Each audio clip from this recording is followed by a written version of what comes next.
दुनिया की दूसरी सबसे पीसफुल कंट्री है, जो कि ऑस्ट्रेलिया से 2000 किलोमीटर दूर है। इंडिया से लगभग इसका डिस्टेंस 12000 किलोमीटर बनता है। पर इंडिया में ज्यादातर लोग न्यूजीलैंड को इसकी क्रिकेट टीम की वजह से जानते हैं, लेकिन यहाँ पर रग्बी न्यूजीलैंड का नंबर 1 पॉपुलर स्पोर्ट्स है। पर जब 2001 में the Lord of rings Hollywood की मोस्ट पॉपुलर मूवी रिलीज हुई, जो कि न्यूजीलैंड की बेहद खूबसूरत लोकेशन में शूट हुई थी, जिसके बाद लोगों का टूरिज्म अट्रैक्शन यहाँ की आई कैचिंग ब्यूटीफुल सीनरी, आसमान को छूते पहाड़ों और लेक्स को देखकर एकदम से इंक्रीज हो गया। और आप आज भी यहाँ जाकर इस मूवी के सेट का इमर्सिव और यूनिक एक्सपीरियंस कर सकते हैं। लेकिन न्यूजीलैंड अपने extreme weather, heavy rainfall, highly low pollution rate, clear view of nature की वजह से यहाँ पर सूरज की डायरेक्ट यूवी रेस फेस को जला देती हैं, जिसकी वजह से फेस पर सनस्क्रीन लगाना बहुत ज्यादा जरूरी हो जाता है। यहाँ की अधिकतर 50% से भी ज्यादा पॉपुलेशन न्यूजीलैंड के शहर ऑकलैंड में रहती है, जो कि नॉर्थन आइलैंड का हिस्सा है। यहाँ का फेमस ऑर्गेनिक फूड और लो क्राइम रेट इस कंट्री को दुनिया से बहुत ज्यादा अलग बनाता है। लेकिन आइए जानते हैं न्यूजीलैंड का 80% एरिया खाली क्यों है। अगर हम वर्ल्ड मैप देखें तो आपको पता चलेगा कि न्यूजीलैंड दूसरी कंट्रीज से कितना दूर है। लेकिन सवाल ये है कि कोई इतनी दूर इस आइलैंड तक पहुंचा कैसे। तो जब हमने इसके ऊपर रिसर्च की तो विकिपीडिया और न्यूजीलैंड की ऑफिशियल वेबसाइट पे लिखा था, आज से कुछ हजार साल पहले 1280 और 1350 के बीच न्यूजीलैंड को माओरी लोगों ने डिस्कवर किया था। ये लोग पोलिनेशियन आइलैंड से आए थे, जो कि एक छोटे छोटे आइलैंड्स का एक समूह था पैसिफिक ओशियन में। ये वही समय था जब चंगेज खान और मंगोल्स यूरोएशिया के एरियाज पे अपना कब्जा कर रहे थे। उसी पीरियड में ही माओरी लोग 13वीं सदी में अपने सभी कबीलों के साथ अपने आइलैंड छोड़कर अपनी बड़ी बड़ी नावों में बैठकर न्यूजीलैंड में आ बसे। पर वहाँ ऐसी क्या प्रॉब्लम थी, सारे माओरी लोग अपने आइलैंड्स को छोड़कर यहाँ आकर रहने लगे। पहले तो न्यूजीलैंड की हिस्ट्री और माओरी लोगों की अपनी हिस्ट्री के रिकॉर्ड्स के हिसाब से इसमें थोड़ा सा फर्क है। जब हमने इसके ऊपर डिटेल्ड रिसर्च की तो पता चला कि माओरी लोगों के हिसाब से वह 13वीं सेंचुरी से भी 500 साल पहले न्यूजीलैंड को 750 एडी में कूपे नाम के एक माओरी ने डिस्कवर किया था। पर सवाल यह है कि उसने इसको कैसे और क्यों ढूंढा। कूपे एक मछुआरा था और इन माओरी कबीले के लोगों का चीफ भी था, जो अपने लोगों के लिए मछलियां पकड़ता था। पर जब कुछ समय से उनके जाल में पकड़ी हुई मछलियों को उस एरिया के सारे ऑक्टोपस खा जाते थे, जिसकी वजह से माओरी लोगों के लिए खाने का इंतजाम नहीं हो पाता था, क्योंकि मछलियां उनका मेन फूड सोर्स था। और ये सब ऑक्टोपस एक और कबीले के सरदार मुतरंगी के पालतू थे, जो कूपे के जाल से सारी मछलियों को खा जाते थे, जिसकी वजह से कूपे ने अपने सभी साथियों के साथ और जगहों को ढूंढना शुरू किया अपने लोगों का पेट भरने के लिए। इसी तरह जब वह नई नई जगहों पर मछलियां ढूंढने के लिए जाते तो इसी तरह उन्हें एक दिन आसमान को छूते बड़े बड़े पहाड़ों वाला एक आइलैंड दिखा, जहां उस समय दूर दूर तक कोई दूसरे इंसान का नामो निशान नहीं था। तो इस तरह कूपे नामक मछुआरे ने न्यूजीलैंड को डिस्कवर किया, जिसके बाद माओरी कबीलों का यहाँ आना शुरू हुआ,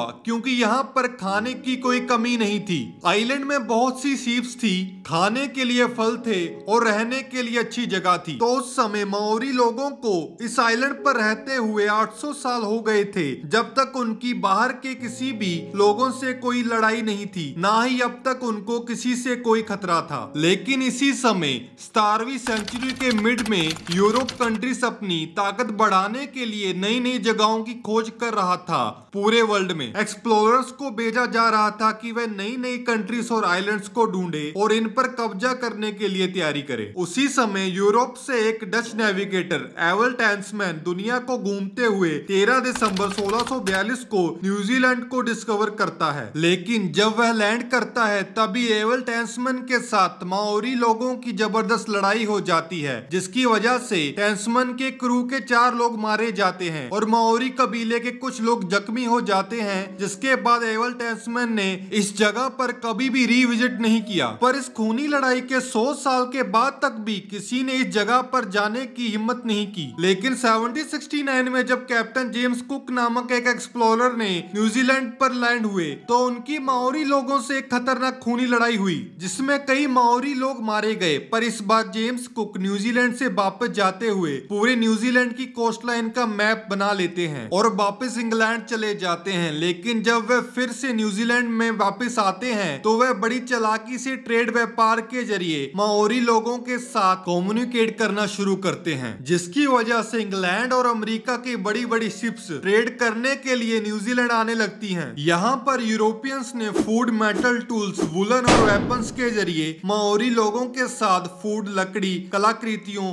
और पानी का व्यापार किया। लेकिन ब्रिटिश ने फिर 80 ईयर्स के बाद ही माओरी लोगों के साथ एक एग्रीमेंट ट्रीटी ऑफ वेटांगनी साइन किया और 1840 में पूरे न्यूजीलैंड पर ब्रिटिश का कंट्रोल हो गया और वहां पर यूरोपियन लॉ भी लागू कर दिया गया। उस समय माओरी लोगों की आबादी 2 लाख थी, पर कुछ समय के बाद ही ये आबादी घटकर 40,000 रह गई, जिसका सबसे बड़ा कारण था मास इमिग्रेशन ऑफ ब्रिटिश और आयरलैंड के लोगों का आना। और जो ये लोग अपने साथ बीमारियां लेकर आए थे जिनकी अभी माओरी लोगों में इम्यूनिटी पैदा नहीं हुई थी, जिसकी वजह से बहुत से माओरी लोग इन बीमारियों की वजह से मारे गए। 1840 से लेकर 1889 तक ट्रीटी ऑफ वेटांगनी को लेकर ब्रिटिश और माओरी लोगों में लगातार खूनी युद्ध चलते रहे, क्योंकि ब्रिटेन ने माओरी लोगों के पूरे हक नहीं दिए ट्रीटी ऑफ वेटांगनी के एग्रीमेंट में, जिसकी वजह से ये युद्ध चलते रहे। और 1889 के बाद कोई लड़ाई तो नहीं हुई, पर कोर्ट में अपने लैंड को लेकर माओरी लोग लड़ते रहे। इन सब के बाद न्यूजीलैंड में शांति तो थी, पर माओरी लोगों को हक नहीं मिले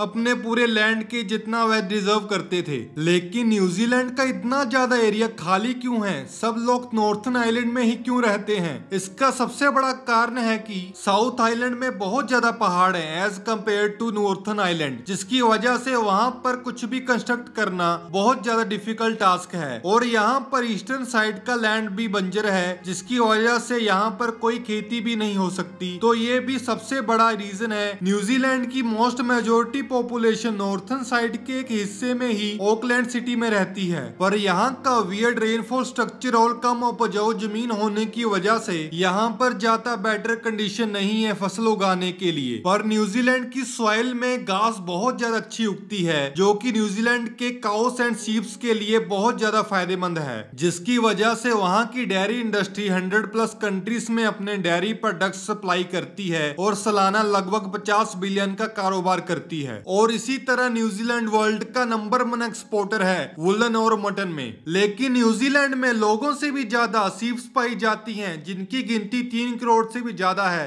और यहाँ की पॉपुलेशन सिर्फ 50 लाख है। और अगर आपको हमारी वीडियो पसंद आई तो प्लीज हमारे चैनल को सब्सक्राइब करें न्यू इन्फॉर्मेटिव वीडियोस को देखने के लिए।